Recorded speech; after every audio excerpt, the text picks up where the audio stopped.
Good evening, everyone. I will call the special joint meeting of the Milpitas City Council and Housing Authority of January 13, 2026 to order. While this meeting is being broadcasted via Zoom, oral public comment may only be provided live at the City Council meeting in person.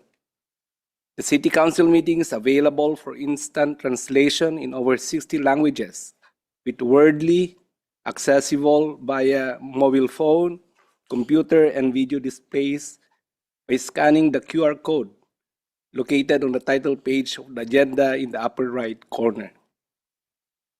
Back to today's business. City Clerk Gaceta, please take the roll. Vice Mayor Barbadillo. Here. Councilmember Chua. Here. Councilmember Lamb. Here. Councilmember Lien. Here. And Mayor Montano. All right, for now, let's call for the Pledge of Allegiance.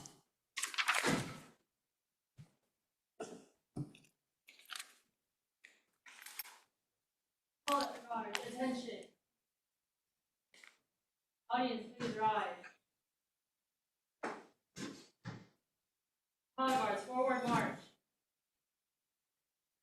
The Chinese American Scouting Association Troop 2468 will post the colors and lead us in the Pledge of Allegiance. Color guards, prepare to post the colors. Audience, please join me in the Pledge of Allegiance. I pledge allegiance To the flag of the United States of America and to the republic for which it stands, one nation, under God, indivisible, with liberty and justice for all. Color guard, post the colors.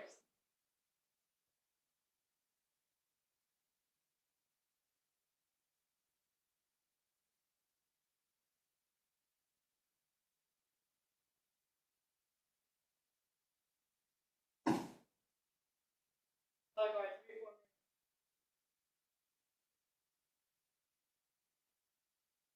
Color guards, advance.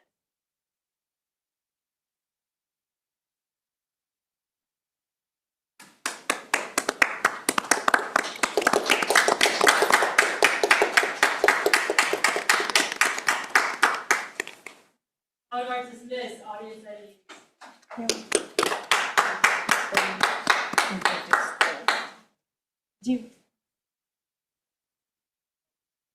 Thank you. Come on in. Come on, please. Scouts, come in and have a seat real quick. Yep. Thank you all so much for having us here. It's been truly an honor. My name is Eugene Choi. I'm an assistant scoutmaster, and we are Troop 2468, an all-girls troop that meets every month in the wonderful Milpitas Police Station facilities. Very, very nice. And we thank you for that, sir. We actually did a tour with some of your officers, actually at the end of the year, and truly an amazing facility. And we actively participate within the community, and it's just a pure joy for us to partake in such events such as this. And I'd like to bring up our senior patrol leader, Ellie Choi, to introduce the rest of the troop. We have many wonderful scouts with us here today, and we're going to start with, we have Allison Chen, Elise Khan, Allison Luong. Now we have the California flag, Amanda Chen, Erica Pan, and Angela Pan. And then finally, we have this Milpitas City flag with Joyce Swan, Fiona Sue, and Charlotte Howe. Let's give a round of applause to these amazing scouts.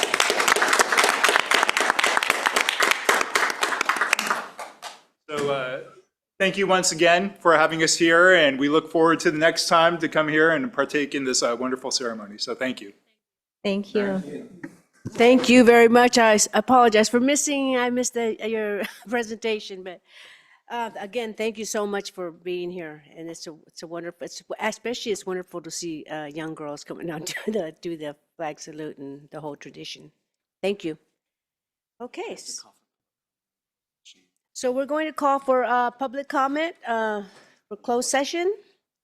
Is there anyone from the public Any cards? I have no public speaker cards, Mayor. Okay, anyone from the public that would like to make any comments on the closed session item for today? Okay, seeing none, we will move to adjourn and. Sorry, Mayor, I have to brief the public, if I may. Okay, go ahead. Thank you. You have 3 items for closed session tonight. The first is public employee appointment and hiring pursuant to Government Code Section 54957B1, the position of city manager. The second is conference with legal counsel pursuant to Government Code Section 54956.9D1, existing litigation, McHarris versus City of Milpitas, as stated in the agenda. And the final item is public employee appointment and hiring pursuant to Government Code Section 54957B1, employee position as acting city manager. Okay, great, thank you. And so now we will close for our closed session. Thank you.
Oh, man, it's freezing in here.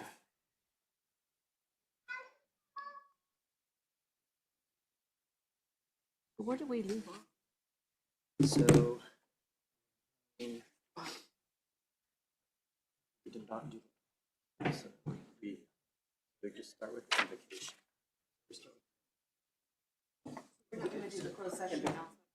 Oh, close. Well, you can have me report out that there's throughout this time that we will read session. Okay. And then after he does that, we'll go in.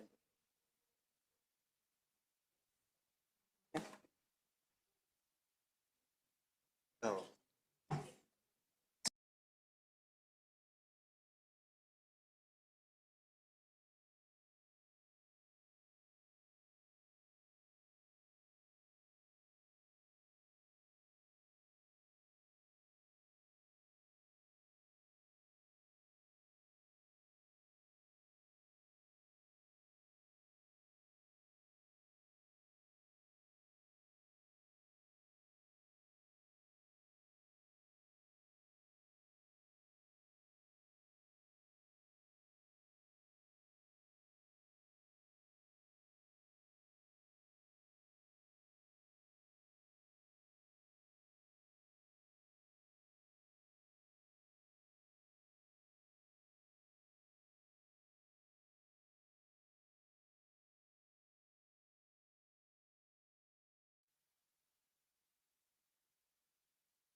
Oh, everyone, this meeting is now in session, and we have our Christopher Creech who will report out closed session.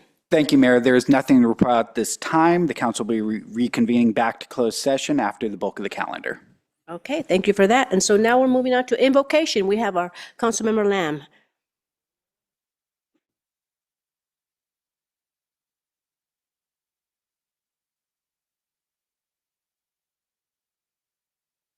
Thank you, Mayor. Okay, as we gather at the beginning of this year, we pause to reflect with gratitude and purpose. We give thanks for the community we serve, Milpitas, its people, its neighborhoods, its business, and the many cultures and traditions that strengthen our city. We are grateful for the dedication of our residents, staff, first responders, educators, and all who contribute each day to the well-being of our community. As we enter 2026, we ask for wisdom and clarity as we carry out our responsibilities. May our decisions be guided by integrity, compassion, and respect. May we listen thoughtfully, lead responsibly, work collaboratively for the common good. May this year bring renewed energy, resilience, and hope. May we approach the work ahead with open minds, steady hearts, and share commitment to serving Milpitas with humility and purpose. Thank you. Very well said. Thank you for that. So now we will move on to presentations. And tonight we have a presentation for the Library and Education Advisory Commission essay winners. And we also have the Dr. Martin Luther King Day proclamation. And I was just informed that the person that will receive the proclamation cannot make it because of her work schedule. But we will mail it to her. But other than that, let's all go down there, City Council.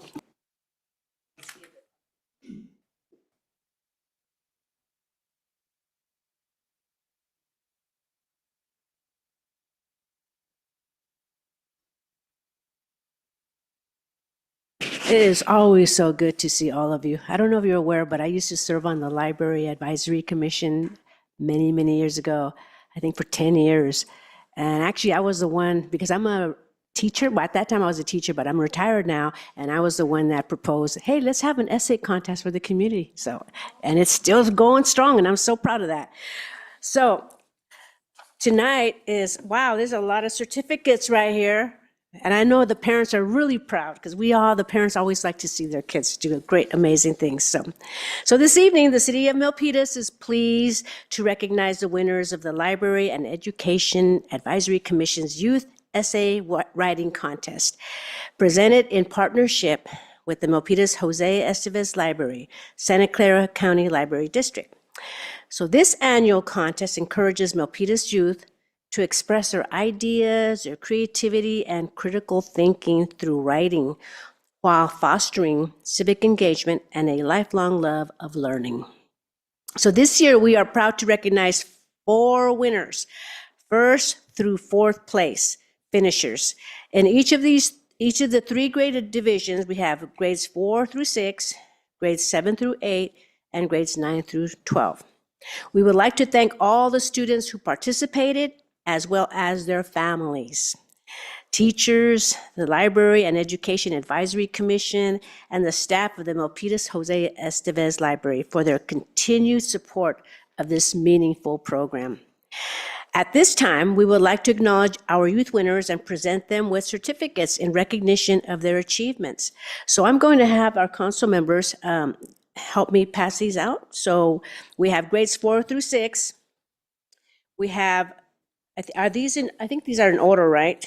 Yeah, these are in order, great. So we have, let me have council member, you're the next one. Why don't you pass out the grades 4 through 6? I'll say the names and you pass them out. Then the next person will check out. Okay. Okay, so let's have Leisa Ala. Did I say it right? I probably said it wrong. Leisia Ala. Okay, so you have, come on up. So you're gonna get your certificate. And I guess we could take a. Let's have, we'll take a picture. And then we'll do it. Yeah, then we'll go.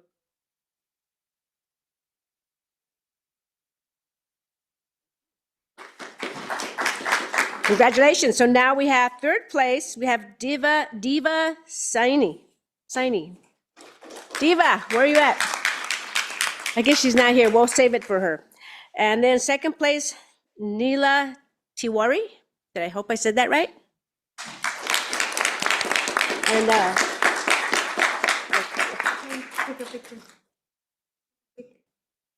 that's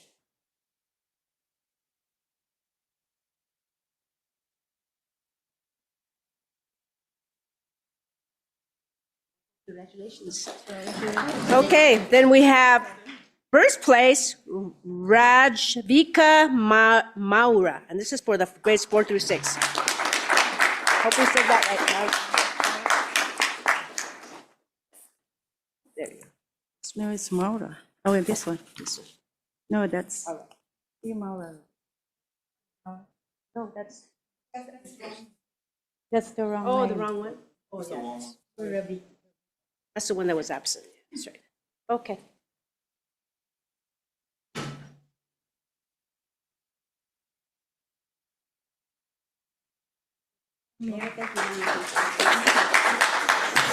Before I call on the other winners, I would like to recognize our Milpitas librarian, Kelly is right here. And also our liaison to the Milpitas Library Commission, John. Our commissioners, Yulan and Commissioner Kelly. Thank you all for coming. Oh, I didn't recognize. Jared. Commissioner Jared, thank you for coming this evening.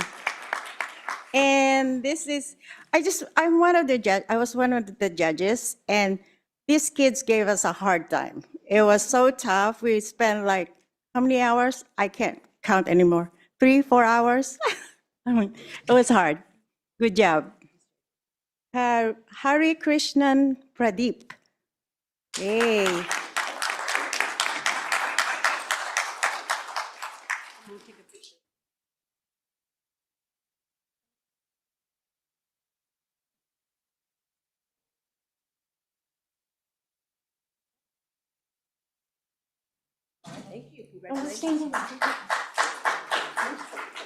Okay, so.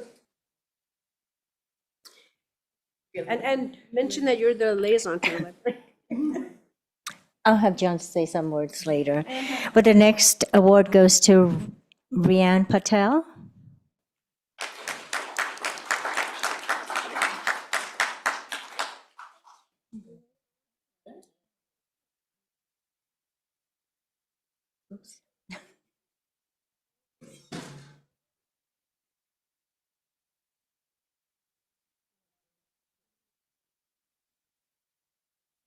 And our next winner is Pranav Koka.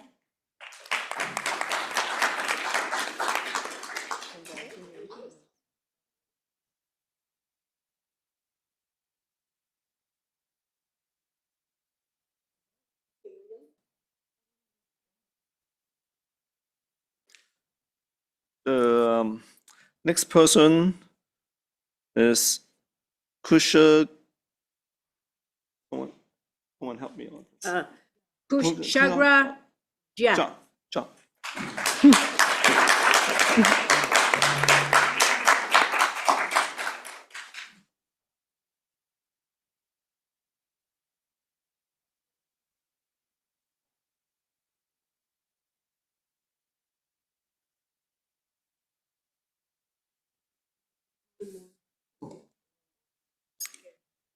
Okay, this one I can pronounce.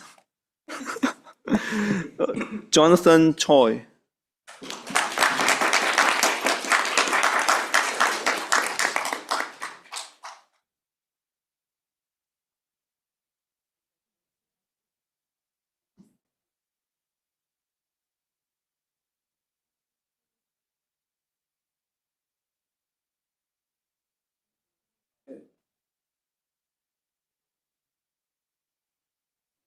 Writing contest. I remember I won one during my time. And it's a lot of work and it doesn't happen overnight. So this means these children are very bright and they were abroad well. The next winner is Anika Biswas.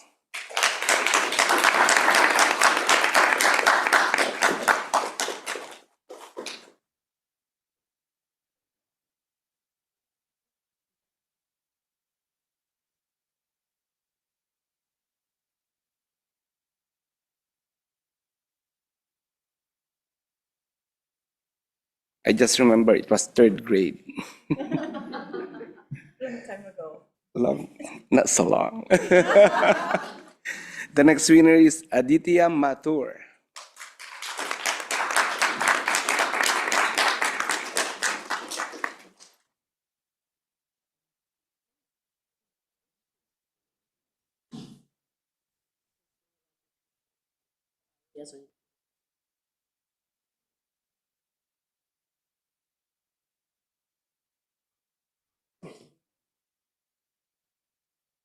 And the final winner of tonight is Hisha Shah.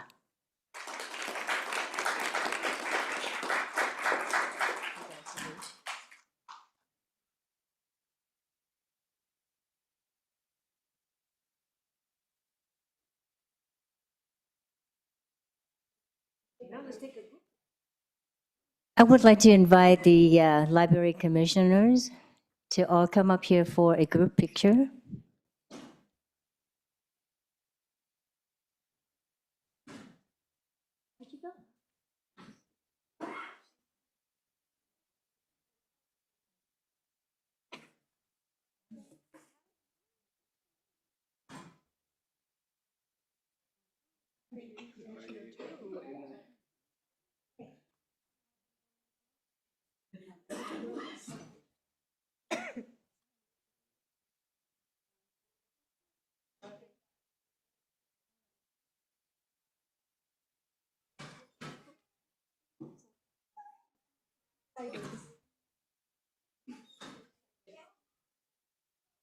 Can't see you.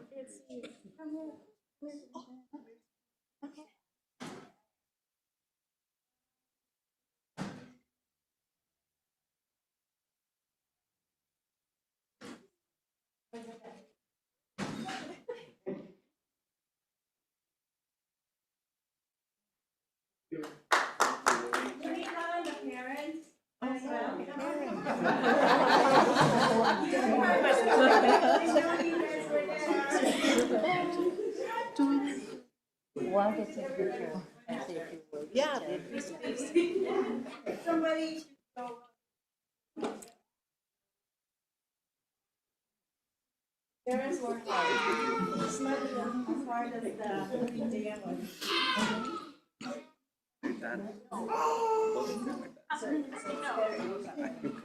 But not so long. Son is 22 years. All right, since we have the whole crowd up here, I'd like to congratulate each of our wonderful students who have participated in this year's essay contest.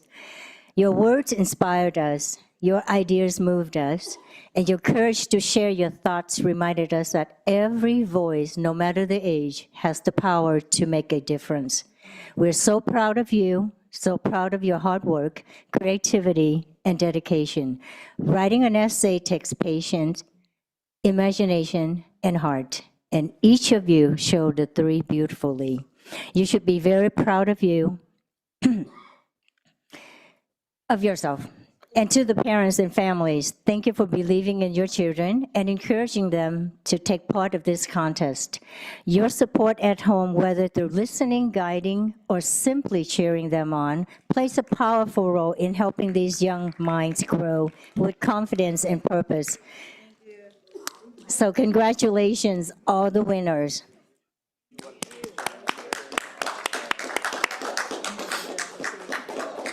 Did you tell them that you're the liaison? No, they know. They know.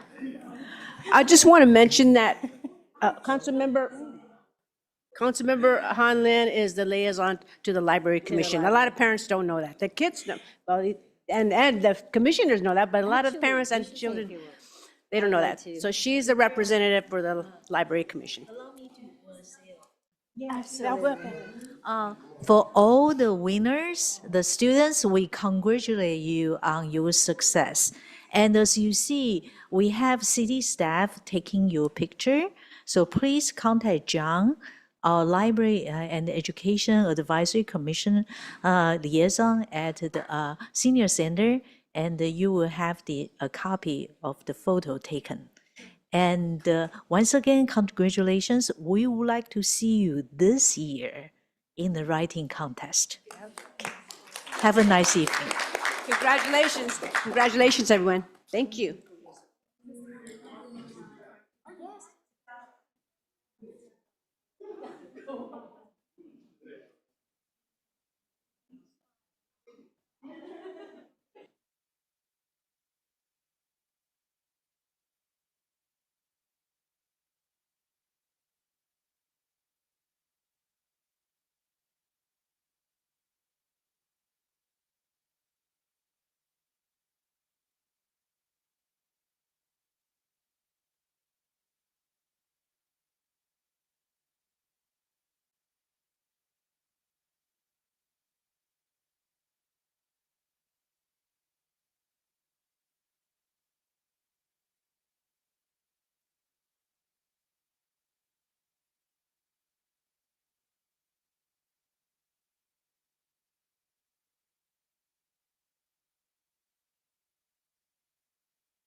Thank you for turning that on. So as I mentioned earlier, we had the Dr. Martin Luther King Jr. Proclamation. However, the person that was going to be here, she had to stay late for work. So good evening, everyone. Today we honor the legacy of Dr. Martin Luther King Jr., a leader who dedicated his life to justice, equality, and unity. His vision of a more just society continues to inspire us. As we proclaim Dr. Martin Luther King Jr. Day in Milpitas, let us reflect on his message of peace and service.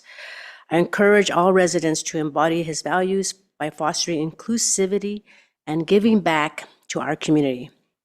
Together, we can continue the work he started and build a brighter future for all. Join me, Mayor Carmen Montano, and the Milpitas City Council in recognizing January 19, 2026 as Dr. Martin Luther King Jr. Day in the great city of Milpitas and his proclamation. And Lord knows we need a lot of love in this world. Thank you. We'll mail this.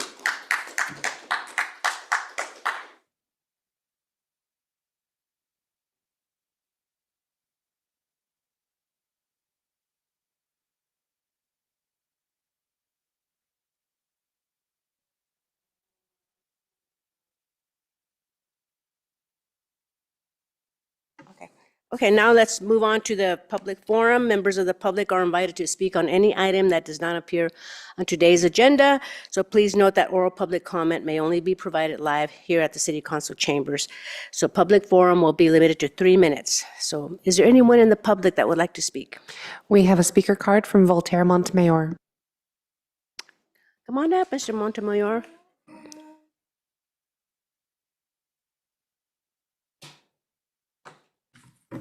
Thank you, Voltaire Montemayor Milpitas.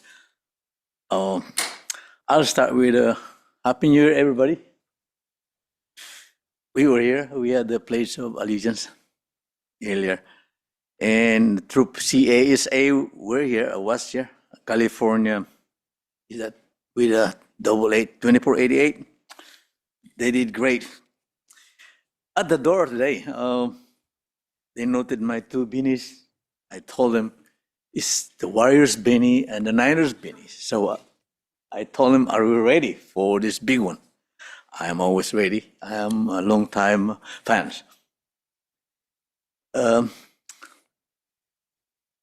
Yeah, the ESA winners, I'm not good in pronouncing sometimes.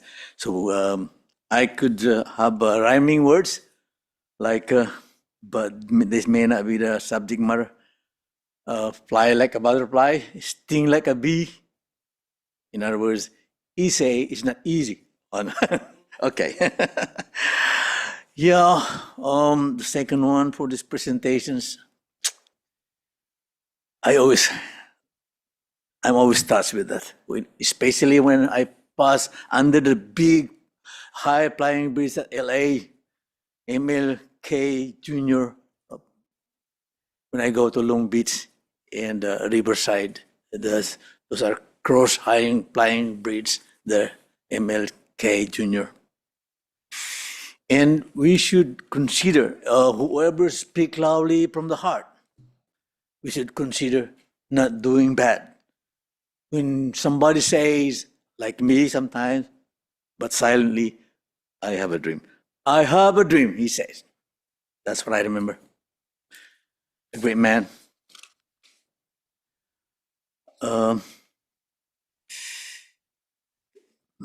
I think that's all I have. And thank you. Okay, thank you. Thank you very much for those words. Okay, now moving on to announcements of conflict of interest and campaign contributions. We have our acting city attorney, Creech. Thank you, Mayor. I asked the mayor and each member of the Milpitas City Council whether he or she has any financial or personal conflict of interest related to any of the items on tonight's agenda. Councilmember Barbadillo. Vice Mayor Barbadillo. None. Councilmember Chua. None. Councilmember Lam. None. Councilmember Lian. None. Mayor Montano. None.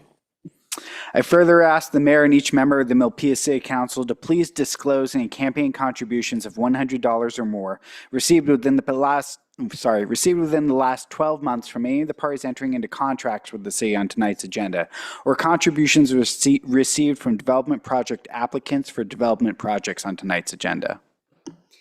Vice Mayor Barbadillo. None. Councilmember Chua. None. Councilmember Lamb. None. Councilmember Lian. None. Mayor Montano. None. Let the record reflect no reported conflicts. Thank you very much, Mayor. Thank you. And now, moving on to the code of conduct, and we'll have Vice Mayor Barbadillo.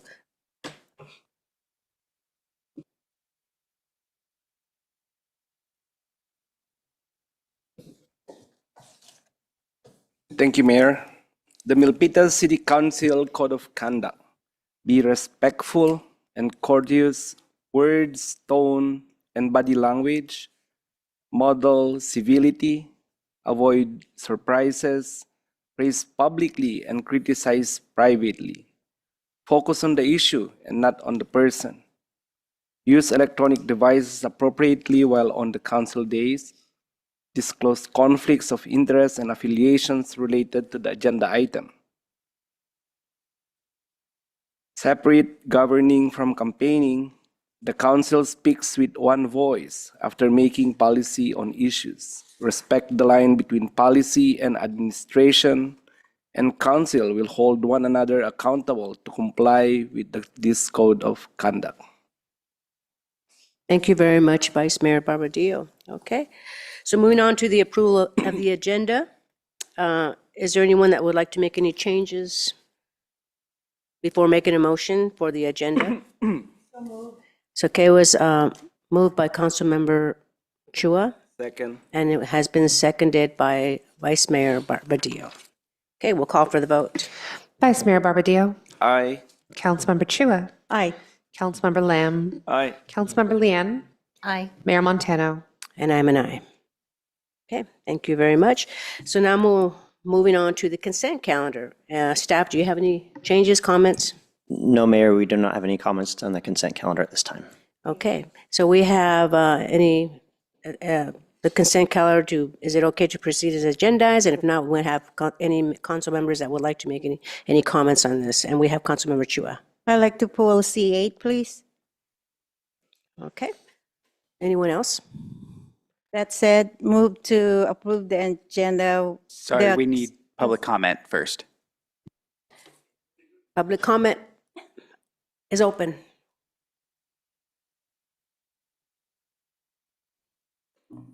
Thank you. Voltaire Montemero, Milpitas. Yeah, I was just reading this afternoon. And C1 to C4, great. C5 actually is C1 to C4, smile. C5, another smile. C6, smile. C7, more smile. C8, simple smile. C9, because these are proceeds, these are fees, so maybe larger smile, more smile. And the 10 and 11, they complement each other. So is for the best there, and was this like coming for the guys and plan for the next one. Thank you. Okay, thank you for your cheerfulness. Happy New Year, Mr. Montemayor. All right, so again, now we're moving on to, are there any comments? And there was a motion by, was there a motion? Yeah, a motion by,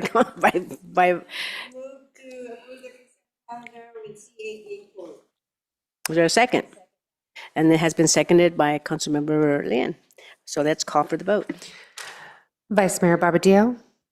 Aye. Councilmember Chua. Aye. Councilmember Lamb. Aye. Councilmember Lian.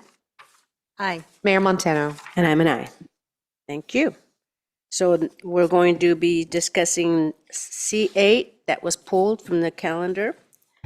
And let's, Thank you, Mayor. Assistant City Manager Matt Kano. And C8 is to authorize the Assistant City Manager to release the option to purchase the Affordable Housing Unit, Lot 20, Building 2 at 2001 Terrab Court, to accept the net proceeds from the sale and execute the necessary documents. And if it pleases the council, Hanson Hom from our team is on virtually and can provide a brief under 10-minute presentation. Or if you'd like to start with the questions, we can do that as well if you have a preference. Since you're the maker of the motion, Councilmember Chua.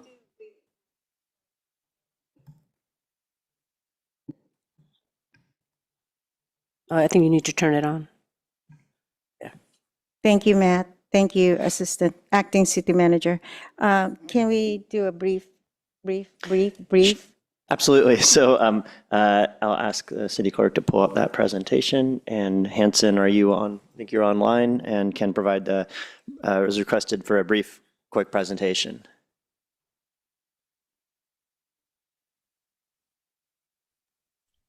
Yes. How's everyone? Thank you, Mayor Montano and members of the City Council. Can you hear me okay? I have a short presentation. I know you probably have a lot of questions, so this presentation will be very short, just to summarize what is in the staff report. Just to let you know, I'm the Senior Special Projects Associate at the city, for those who may not know me. Anyway, this item is regarding a remaining affordable housing unit located at 2001 Terrab Court, which is a project built by KB Homes. Next slide. So the issue before the City Council is to decide one of two options, either to purchase the unit and continue to market it as an affordable housing unit, or to release the unit and allow KB Homes to sell it as a market rate unit. And all this is covered in the executed affordable housing agreement for the project. The project itself is called Lemin at Terrab Court. It's a 32-unit townhouse project that has 5 required moderate income housing units to meet the city's affordable housing ordinance. Just for background, there's approximately 283 units that the city currently has as an inventory, consistent of a combination of very low and predominantly moderate income units. The Affordable Housing Fund, sorry for this being blank. Hanson, just to interrupt real quick, there's over just over $2 million unencumbered that could be used. Thank you. Okay, yeah, we were trying to finalize that figure. We have the total number, but wanted to fine tune what was actually unencumbered. Next slide. So this is just a quick overview of the project. As you can see, the project is 2 buildings circled in with black, or the 5 affordable housing units, which is lots 2, 13, 20, 26, and 29. The unsold unit is lot 20. Next slide. So here's a little bit more detail regarding those 4 affordable housing units. 5, sorry. All of the 5 units are 3 bedrooms, 2 bath. They're all a little bit over 1,400 square foot. And 4 of the units have been sold. They were sold earlier this year. There just remains 1 unsold unit, which is lot 20. And the affordable sales price is $716,361. Next slide. So the staff report covers extensive marketing that was conducted by both KB Homes and, oh, sorry, I meant House Keys, not Home Keys, during the past year. And we do have Julius Leanda, from the executive director from House Keys, who can provide further questions regarding the marketing that occurred during the past year in coordination with KB Homes. So through this effort, only lot 20 of 365 Lundy Place remains unsold. A little bit about outreach, which certainly can be discussed further. There were 2 major campaigns to try to sell these affordable units. First campaign was successful in selling 4 of the 5 units, went out to 178 applicants that responded. And then a second campaign was conducted to sell the remaining unit, lot 20. 198 applicants came forward for that second campaign. None of these applicants chose to move forward to purchase this unit. So there's been considerable efforts to sell this remaining units. Some of the challenges we discussed with House Keys and KB Homes, what have been the challenges of selling these units? And I could show you some plans because I know there's questions about this. You know, the lot 20 is basically is a difficult unit to sell for various reasons. One is unconventional floor plan, that there's interlocking floor plans that proved to be somewhat of a deterrent for potential interested buyers. A second issue is just qualifying eligible households for these moderate income units with the resale restrictions in place. So, you know, even though they're significantly, the purchase price is significantly below the market price, they still are challenging to find eligible households to pay the mortgage payments and get loan approvals. And then the program requirements are somewhat of also a deterrent, just the resale issues, additional paperwork to qualify eligible households. So those have been some primary challenges, and we can certainly talk about that some more. Next slide. So here's just a picture of the lot 20, the affordable unit. And one of the issues is the primary living area is on the second floor in a 4-story building. The tandem garage is on the first floor. So located above lot 20 are actually 2 units on the 3rd and 4th floor. So next slide. So you see on this, the site plan for lot 20, which is a unit 2 floor plan, that on the first floor is basically the entry area and the tandem garage, and sandwiched on both sides of this first floor are the entries to 2 additional units, those 2 units located on the 3rd and 4th floor. So then the primary living area is on the 2nd floor. So you see that cross hashed in yellow. And so this unit has, you know, like basically 3 garages below the living area. And then next slide, please. On the 3rd and 4th floor, you see that there's actually 2 units located above this lot 20. You have what's called unit plan 5 that occupies 1/2 of the 3rd and 4th floor. And then you have unit plan 7 that occupies the other half of the 3rd and 4th floor. So you have basically 2 units located above lot 20. And this has been a concern of some potential buyers because of potential noise issues, along with having the tandem garages right underneath their living area. Next slide. So basically, the affordable housing agreement, as I mentioned, allows for 2 options. One is spelled out in section 2.5A of the agreement that allows the city to purchase the unit. So KB Homes issued us a letter, a 60-day notice per the agreement that we received on November 17th, 2025. And they're offering to sell the unit to the city at the affordable sales price plus real estate expenses, reasonable real estate expenses. If the city chooses to purchase this unit, under the agreement with House Keys, we would enter into with council direction, ask House Keys to continue or take the primary lead to market this remaining unit. Commission is maximum $36,000 per the schedule, the payment schedule that the city has adopted or entered in a contract in with House Keys. Once you add up all of the possible expenses, what would be necessary is what staff would be recommending is if this option did move forward, is allocating up to $800,000 from the Affordable Housing Fund to cover this option. Of course, most of these the sum of money would eventually be returned to the Affordable Housing Fund once the unit is sold.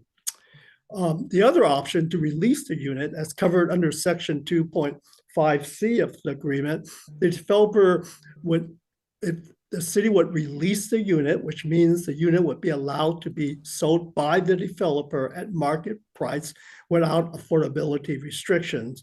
And then upon sale, the city would receive the net proceeds from that sale, which would be the difference between the market price and affordable housing price. Obviously, what the city would receive would depend on what this unit actually sells for. But if it sells for the assessed value, which we estimate at 1.2 million, then the city would receive, up to $450,000 that can be applied to other affordable housing programs in the city. This sum would be deposited in the city's affordable housing fund. Next slide. So just really quick, some advantages, and I'm sure this will be a source of questions and discussions. The advantages of purchasing a unit is obviously the city would preserve a moderate income for ownership unit. Disadvantages is that given the amount of marketing efforts to date, is uncertain how much additional time and effort that would be required to sell the unit. There is a high carrying cost, although much of it would eventually be recovered. There would be non-recoverable expenses, including if the city needed to reduce the purchase price in order to sell the unit. And obviously, we're tying up, up to $800,000 of affordable housing funds that could potentially be used to support other programs and projects. So the advantages basically recognizes that there's been a substantial marketing effort to sell this unit or find a buyer for this unit. It's been on the market for over a year. It would provide release of the unit. It would eventually provide additional funds that goes into the Affordable Housing Fund. And of course, the disadvantages would be there would be a loss of moderate income ownership unit. Next slide. So the staff recommendations, as outlined in the staff report, is to authorize the city manager to release the option to purchase the affordable housing unit. It's supposed to be That from the developer, the net proceeds from the sale of the unit in accordance with the affordable housing agreement, and execute all necessary documents. Next slide.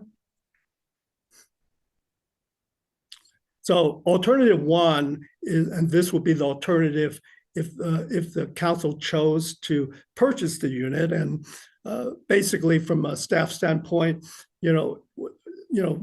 it's up to the city council which alternative or option they would like to choose. But if this is the preferred option, then we would work with KB Homes to purchase the affordable housing units.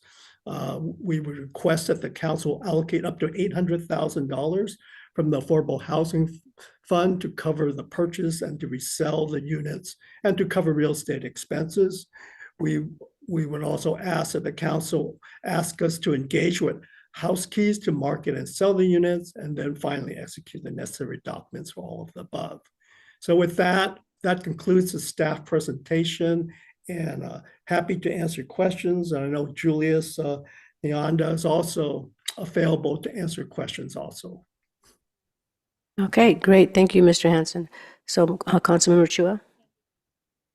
Thank you, Mayor. So to summarize, it's option number one is for the city to purchase the property at $800,000, including the cost, which is originally priced at $716. Just a background, the whole idea of the affordable housing ordinance is to provide housing to people who can afford the market rate. The suggestion is the one thing that comes to my mind is the developer is saying they're having a hard time selling this unit, Unit 20. That's why they're proposing for them to change it to market rate. I don't get it. Why, if they're saying it's hard to sell, how can you sell it at 1.2 million versus 716,000? I don't get the logic there. That's why I pulled this item. And the other option is for the council to approve to make this affordable unit to give, to release it as being affordable and give it to, for KB Homes to sell it at market rate, with the difference being given to the city in the housing fund. So those are the two options that is facing the council right now. So I leave it up for discussion for now, if there's any. Thank you. Is there anyone else that would like to make any comments on this? I have a couple of comments. So when I saw this as well, I was surprised. I mean, you know how hard it is for people to want to buy a home in this valley. And then I also was surprised that if they're all moderate, what happened to our low income? Worse, because we're, by the housing element, we have to provide low income housing as well. And for some reason, no one's, the reason is that developers don't want to create housing for low income is because there's no profit margin in there. And you're right, it's defeating the whole purpose. The whole purpose is, with our housing ordinance, is to provide moderate to low income. And all these are not low income. I was looking at the list, I go, wow, these are all moderate, not for low income. So yeah, I was very surprised. Well, and then someone called me because they saw it on the agenda. And I said, yeah, they're over there by Tarab Court. So they went to go, and I gave them the address, and they couldn't find it. And they had a hard, and there's no there's no, I guess, you know how they have the sales office, there's no more sales office. So, so I guess my question is, who's responsible for selling this? Is it KB Homes or is it House Keys? Yeah, KB Homes they're the developer. They're primarily responsible for selling the units. However, they have engaged House Keys to assist in providing referrals and helping to market the units. Just kind of answering some of the questions, and Julius can certainly add to it, because he's more intimately knowledgeable about the unit. But my understanding from the feedback I've heard is that this unit, the floor plans, as I've shown, is not, not the most conducive or attractive floor plan. So that has been a deterrent. But haven't even said that, moderate income units, I think one of the issues that, and this applies to any BMR unit, quite honestly, is that there is a restricted resale price. So people who buy, say, a market rate unit, even though they pay a lot higher amount for it, they usually gain by the future appreciation of the housing units. And certainly the BMR units, they do appreciate, but they're at a very controlled rate based on what HUD says, And then to qualify, even, this unit is still, over $700,000. So to qualify a moderate income home buyer, and the mortgage being probably about $5,000 a month or so, it's still, it's a hard issue when you balance that with the BMR requirements. It can raise some constraints. So is certainly from the city standpoint, the ideal would be that this unit did sell like the other four did, and we would not have to go to the council with this issue. Now, KB Homes, they've been more than patient, because the agreement actually says after 150 days, they can come to the city and offer the unit for purchase or to release it. And they've allowed, working with House Keys, a year to try to find a buyer for this unit. With that, Hanson, can I just clarify? Wait, you said they allow House Keys, but we were just told that House Keys is not responsible for selling it. It's KB Homes. They've worked, yeah. KB Homes is primarily responsible for getting these units sold because they're building a project, but they did engage closely with House Keys to try to market and find buyers. Okay, so they do work with house keys then? Yeah, they do. Yeah, sorry if that wasn't clear. Hanson, this is Matt, I'll just to summarize one point. We have an agreement with KB Homes and KB Homes is responsible for selling it, but our agreement with them allows them after a certain period of time to force us to make this option choice. And so that's where we're at right now is we have an obligation per the agreement to make a choice now between buying the property from them and then selling it ourselves at below market, or just allowing them to sell it at market rate, and then we take that delta. Right.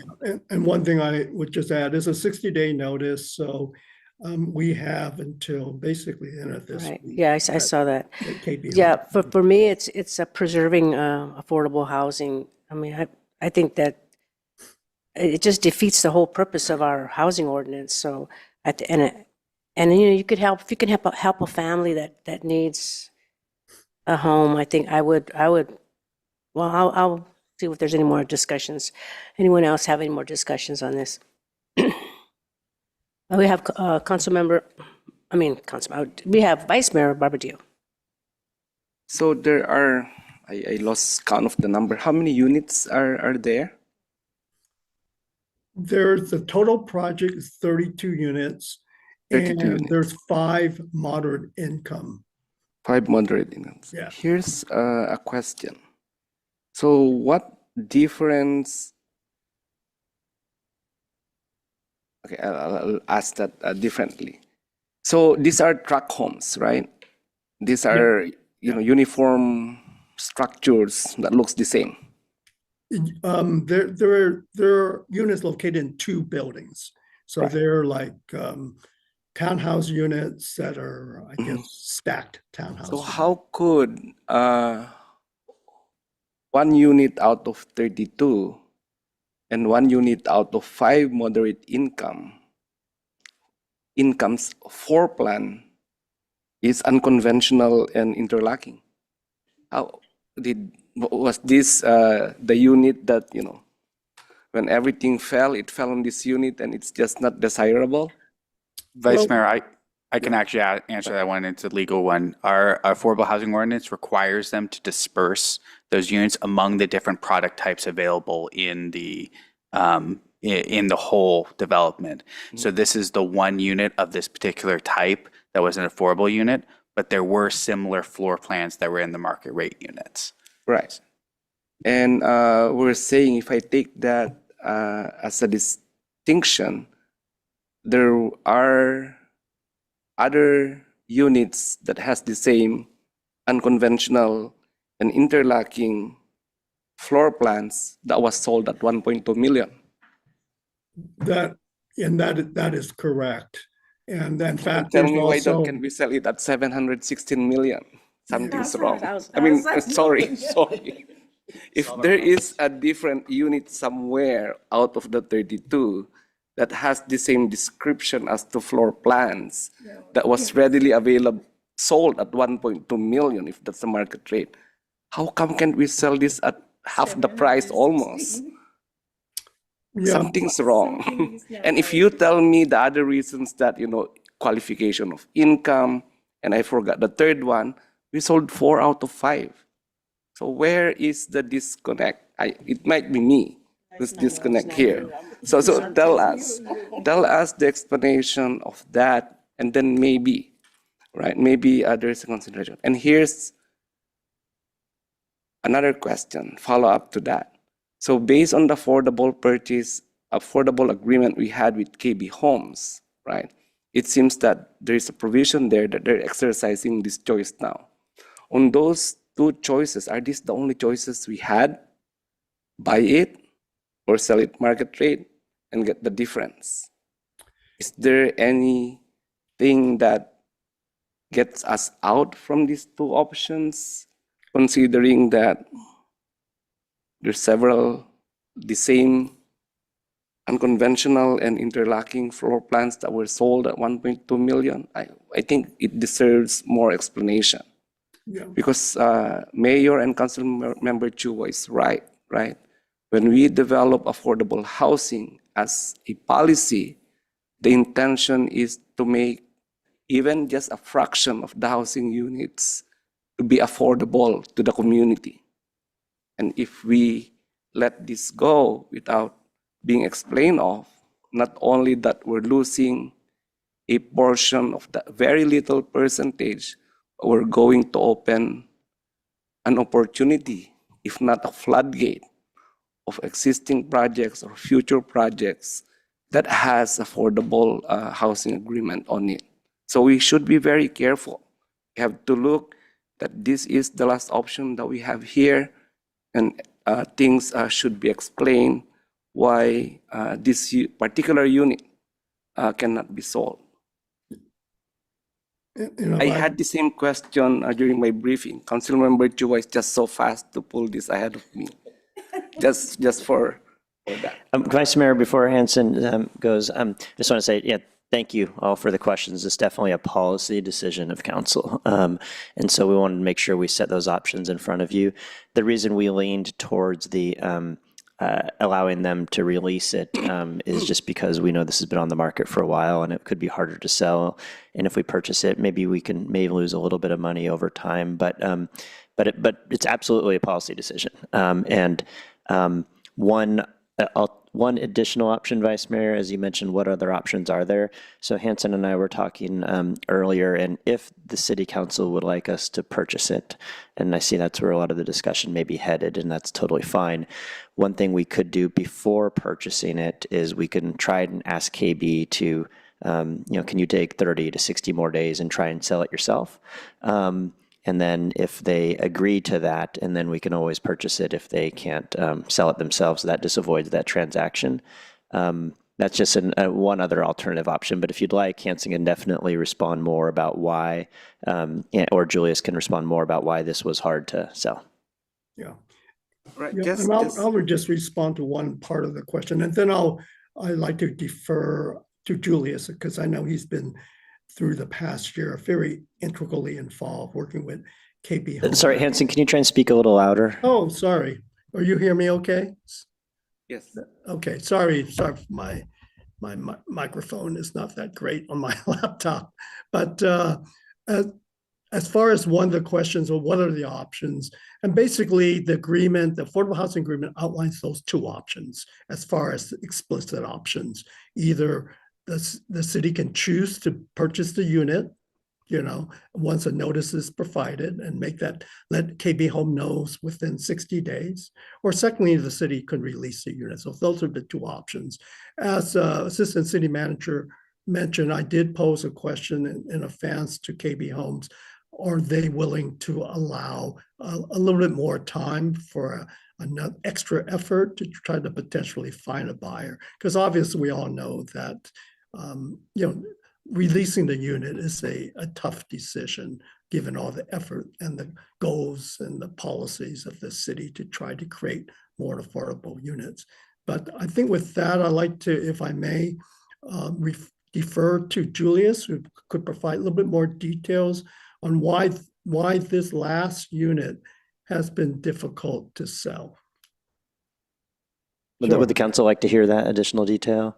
I want to know what interlocking means. I'm not familiar with that. Julius can probably. Why the other interlocking got sold at 1.2 million? I think that's the answer that we are trying to figure out. Okay, Julius can go ahead and weigh in on that. Yes, thank you, Mayor, Council, and staff for giving us the opportunity to explain. I think maybe what's missed is just the price of 716 versus the million plus and comparing the two. But what is important is that the buyer is limited in the income they're allowed to earn to buy that home. So a moderate income household in Santa Clara County can only earn a maximum of $164,000 for a household of one, up to about $210,000, $230,000 for a household of 4 and 5. Versus the 1.2 million, you can make $1 million a year and buy one of those homes. There's no problem. So when you're limited in how much you can earn before you can buy, and yet the payment that you're going to pay buying a house for even 716 is going to be $6,000 a month. And so your minimum income comes in at about 180, 175 a year. So you have a very tight window between making about 170 to 175 a year to making about 230 a year. And when that buyer has gone out to the property, so they go through the process, they submit their paperwork, they've gone out to the property, and there's no sales office. So House Keys is meeting that person there to let them in. They're saying they don't like the floor plan. And so I think we articulated there's about 200 people in each of these rounds that have entered for the unit each time. So 400, about 400 total, but 1,600 people are in the city's program. So out of 1,600 people, 400 have entered. Many have gone out to the property and they've communicated that that floor plan is problematic for them. So that, I just want to make sure we're not couching it as House Keys or the staff is saying that this interlocking floor plan is problematic. These are the buyers that have navigated the paperwork to become eligible and go out to the property and provide that feedback that they don't want to move forward because of that floor plan. So it is just a matter of time. You can buy the unit and give it unlimited time to sell. And like you said, we've sold 4. And if we have unlimited time, we could sell the last one. So I don't think it's a matter of can it sell. It's just a matter of can it sell within the time that your legal agreement with the developer says they have to sell it.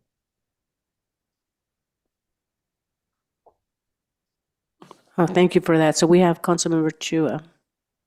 Thank you, Mayor. Acting City Manager, Matt, Yes. what did KB Home say when you asked if they can extend selling it for 30, 60 days? I'll ask Hanson to respond to that, but I don't think we've received a response from them yet. But we could, we can continue to try that as opposed to the city, just the transaction between the city actually buying it and then us selling it. That's a lot of paperwork. So if that's the direction, we will do that. But but we would also see if KB Homes can extend. Were we getting the funds to buy this if the council decides to? From our housing fund. How much do we have? Do we have enough? Yes, is we met with the budget team today, and there's over $2 million. I mean, this fund is used for various activities, including staffing. However, we would, as Julius, we would eventually get this most or all of this money back once we sell the property. It could take some time. Mm-hmm. Okay, thank you, Mayor. Thank you. I have a question. So why do we have to sell it? Why don't we just rent it? I mean, we're renting property already, specifically the one on South Main Street, with the one that person living up in the top tier. So I think the city should, for me, I would like the city to buy it. And then, when we have like sister city people coming in, they could stay there, or maybe if we hire somebody and they can't find housing, I think it would be, and then we just hold on to it. But that's just my opinion. But I don't think we should let KB put it back on the market. I think that the city should buy it. So there's a lot of potential there. We even, there's a lot of, even a staff member that can't find housing, they might want to rent it out. So anyhow, anyone else? Any comments? Okay, Councilmember Lamb, did you have a question?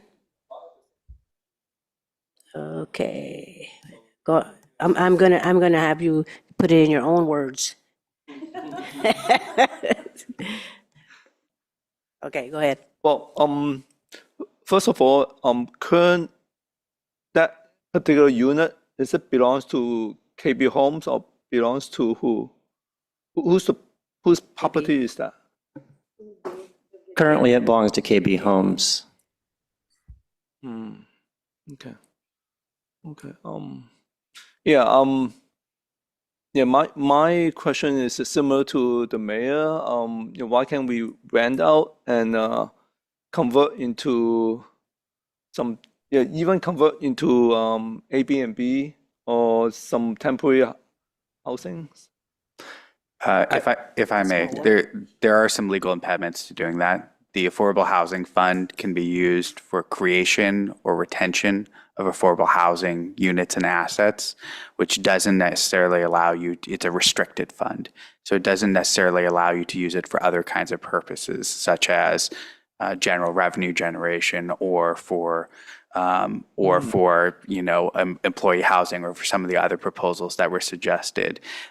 Additionally, renting out a unit while you're attempting to sell it, that is, use it for a permissible purpose that fund can be used for, can be an impediment to being able to sell it. That is, if you have a current tenant and you need to both be able to get that tenant out in order to get a buyer in, as well as clean up, repair, and do those kinds of things, those are additional costs and impediments to sale that can prolong the time that we're holding the asset and therefore holding close to half of the current available funds in this particular asset. So there's various reasons for that, and just sorry. And I would also just add to what the acting city attorney Creech mentioned.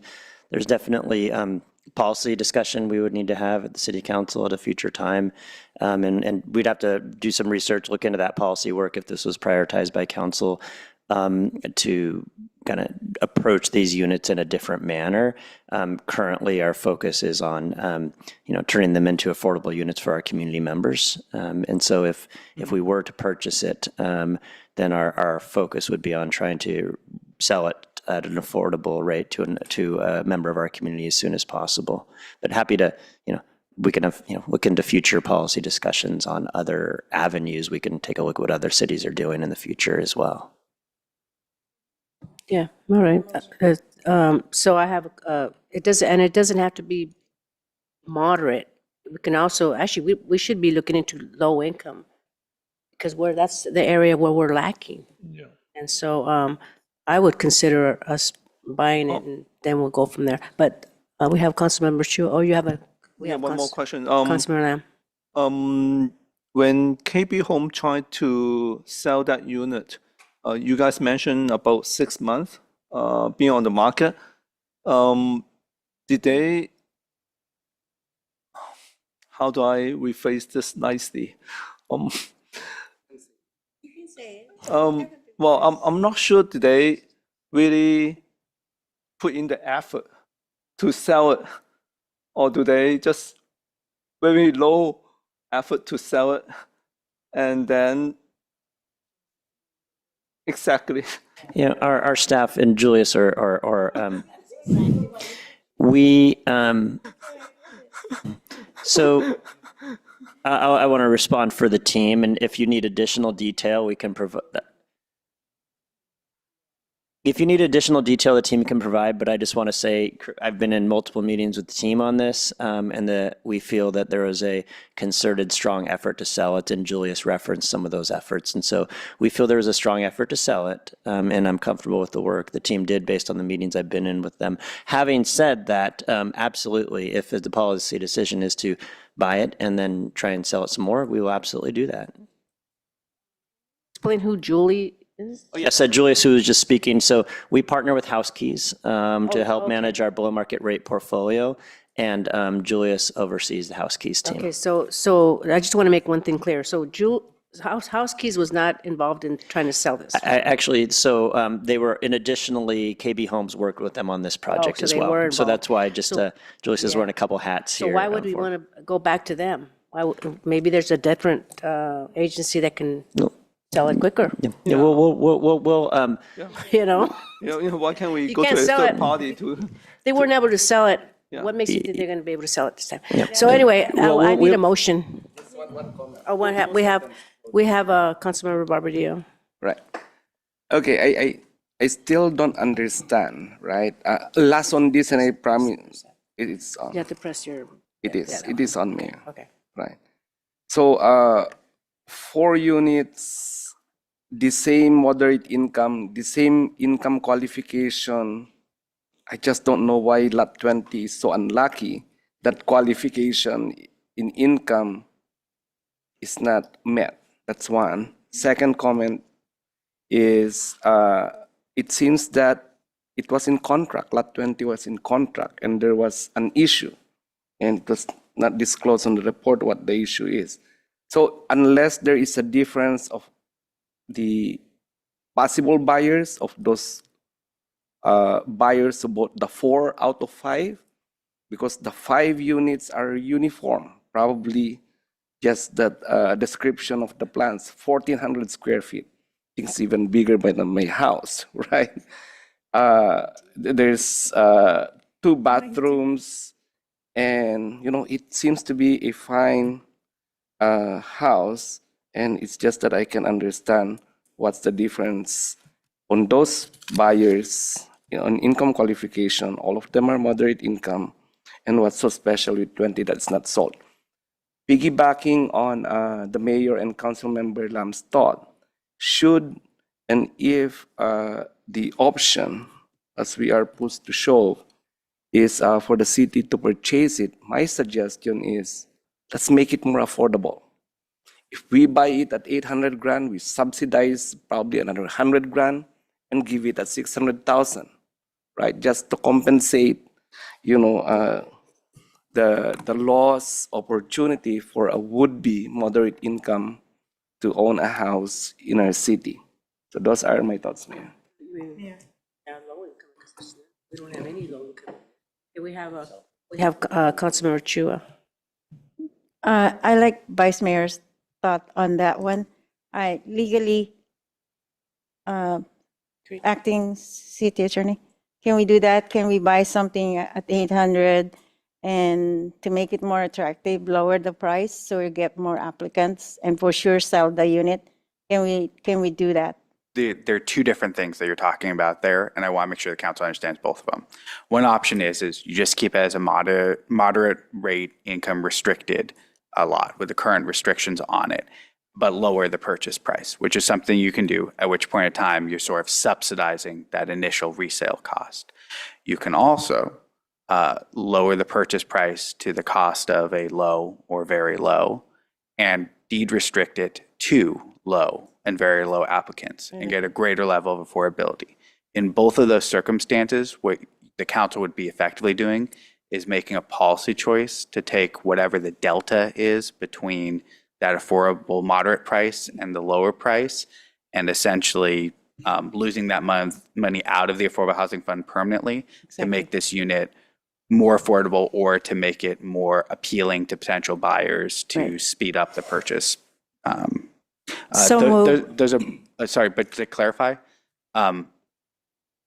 so your direction is to buy, yes, you can make that direction, but city manager, you may want to ask procedurally how you can do that. Yeah, from a procedural standpoint, so it sounds like I'm definitely absolutely hearing the preference from the discussions for us to purchase the unit. And so from what I'm also hearing is council wants to get this in the hands of a community member who needs it as well. And so the first thing I heard in the questions was, first, we would try to sell it and keep it in the moderate income category, but if we need to reduce the price, to go ahead and do so in order to get someone in there. And so that's what I heard kind of as the first, what think I'm hearing as the first priority.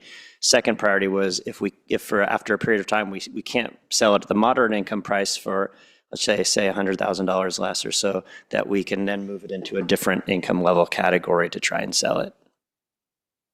We have Vice Mayor Barbadillo. I thought of another addition so that we don't subsidize it so much, right? We're paying house kids how much? 33,000 in commission. I'll sell it for the city, and I won't get commission. How's that? No, what I'm saying is if we can save the commission by a seller, direct seller, something. I don't know if there is such thing. Then that's less of the commission, and we can pad that for subsidy if we need to. It's 33,000 in commission, I think.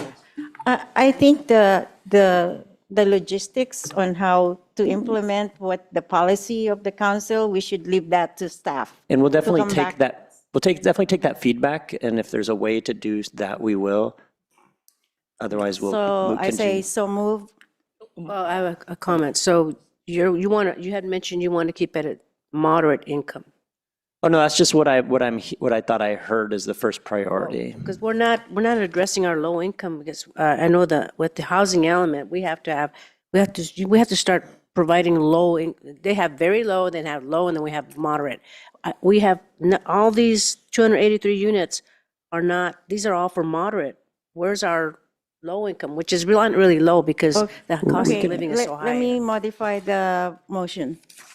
So, Can we? And sorry, Yeah, but just before you actually make a motion, you may want to take public comment. We have Councilmember, let's have public comment on this first, and then we can come back to the council. Welcome again. Voltaire Montemayor Milpitas. I'm not an insurance agent. I am not a realtor, but I have a little bit of knowledge. I think we're talking about A, B, C. A is the policy in the city. I think the permit is for affordable housing. So they can't find potential buyers or long live. I don't know how to describe them. So is the longest time that they cannot wait. So Kiwi Homes or the owner wanted all the units be sold out. So we are now asked to help so we can purchase. And then it's really complicated. I heard all of you guys, and that's all I can tell. Thank you. Mayor, may I just ask if okay, and if Julius or Hanson can please weigh in as well, of course, if they want to add to anything or edit anything I'm saying, is we haven't done the staff analysis yet regarding how or if this could sell at the very low income. And so I would, I'm not saying we can't do that, but I would just say that if that's the desire, we could always purchase it so that we actually just have it, and then we could come back at a later time. But I just want to just put that out there that we haven't done that analysis yet. And so I have just one more comment before you chime in. So last year or 2 years ago, I had recommended a 20% affordable, that developers provide 20%. And I was told, no, keep it at 15% and maybe a certain portion of that 15% would be for low income. Because remember, we're mandated by the state to provide low income. And I noticed all these 283 units, none of them are for low income. So we're not doing our due diligence.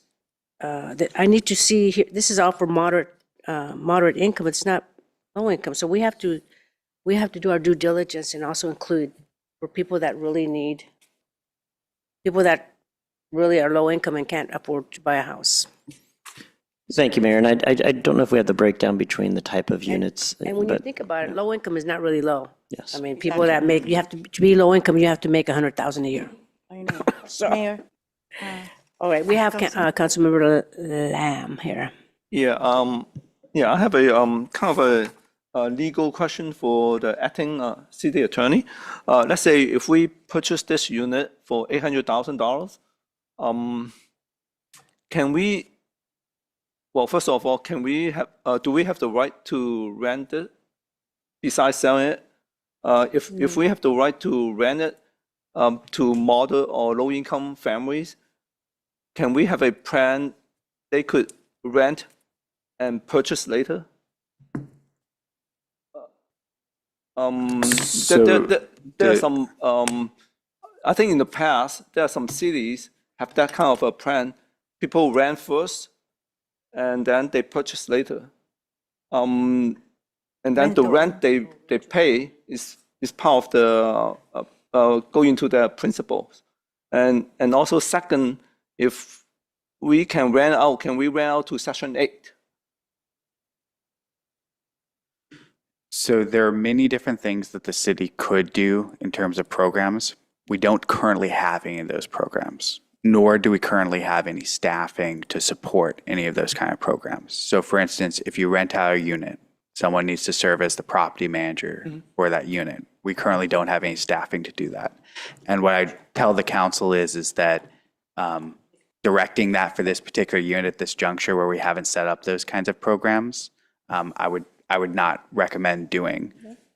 What council could do, if you're interested, is being able to get lower income people in here is you can authorize the city you could authorize the city by motion to purchase the unit and then to sell it at either a moderate or a low income category.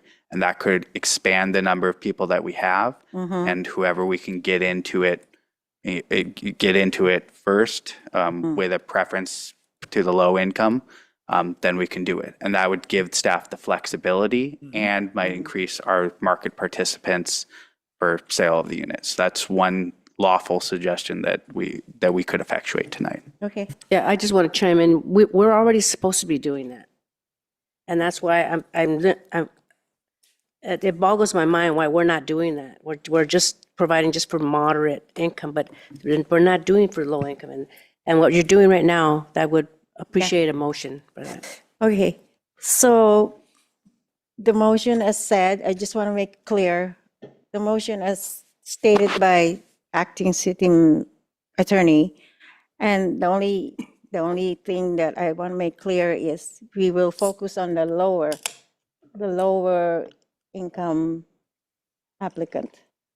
Then if you can't get it, then go to the moderate one. Whatever the lowest category, we want to give preference to those because they don't have any right now. Well, to clarify, we do have low and very low units in the city, but we have less of those. But to the motion, what I understand the motion be is approve staff's recommendation with the addition that the unit may be resold to a qualifying low-income family, and that qualifying low-income families who are willing to take the unit should be prioritized in that process. So moved.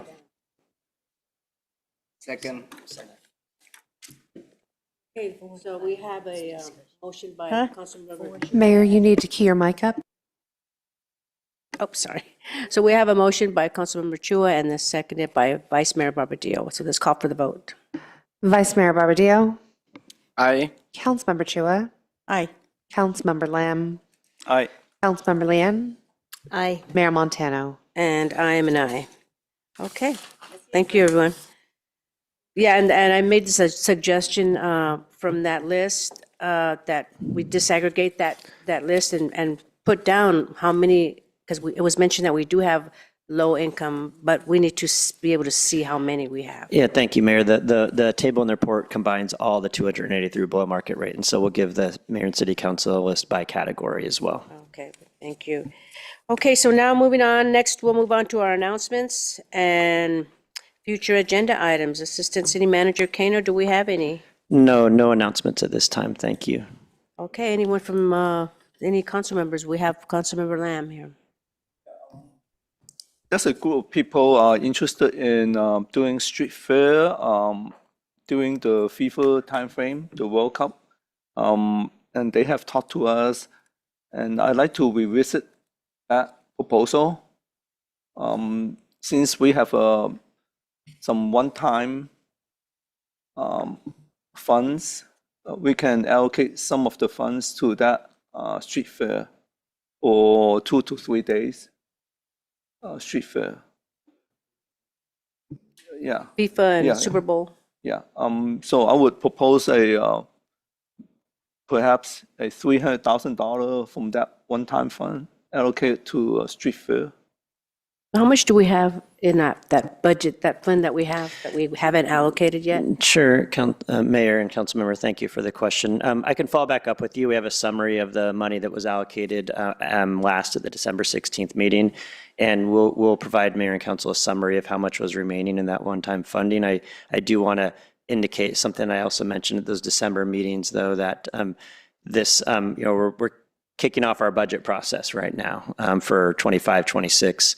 And so, and we're having our budget study session for their operating and capital budget in late February, And so the one-time funds that we had left are kind of going to be rolled into that discussion of the budget process. But we will absolutely, later this week, provide a summary of what was left from that discussion.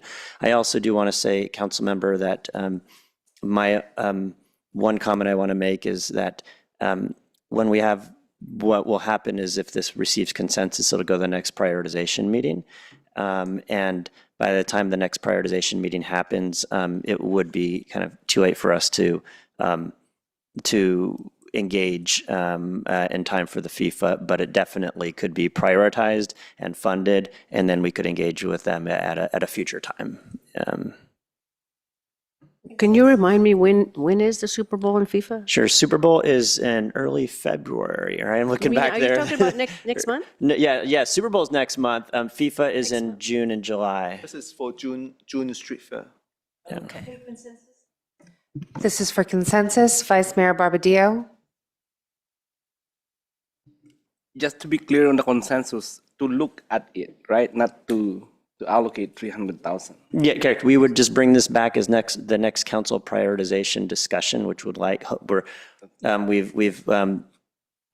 hope is it will be in front of you in March for that.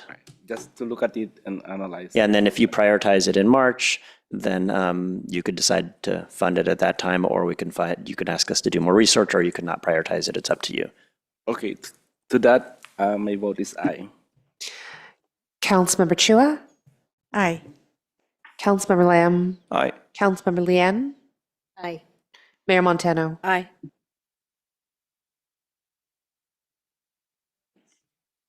Everybody already did? Okay. All right. Just one announcement. We have one more announcement from Vice Mayor Barbadillo. Right. So this is a result of our discussion on C8, right? I would want to propose for us to look at our affordable housing ordinance as well as those affordable agreement that we have with developers. Let us see if this experience that we have with KB Homes would affect later on and make sure that we preserve our policy for home affordability. I'm sure just a real quick comment, and you absolutely can get consensus on that again this evening. We do have an item on our prioritization list that we have been a little stalled in it due to resources that the mayor requested a while back on the similar topic. And so just if we could always just want to call that out. But you can, if you want to propose an expansion into an area, because your proposal is somewhat different, you can ask that and put it on for prioritization discussion on council. Definitely, yeah.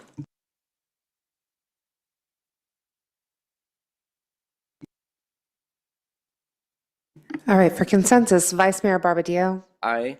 Councilmember Chua. Aye. Councilmember Lamb. Aye. Councilmember Lian. Nay. Mayor Montano. And I am an aye. Anyone else? Okay, well, with that, We adjourn to closed session. that's right. We have to go back to closed session, everybody. And thank you for that. Okay. Closed session.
This meeting has reconvened and there has been no action is to be reported. Correct, Mayor. There's no action to report out at this time. Yes. All right, this meeting is adjourned. Thank you, everyone.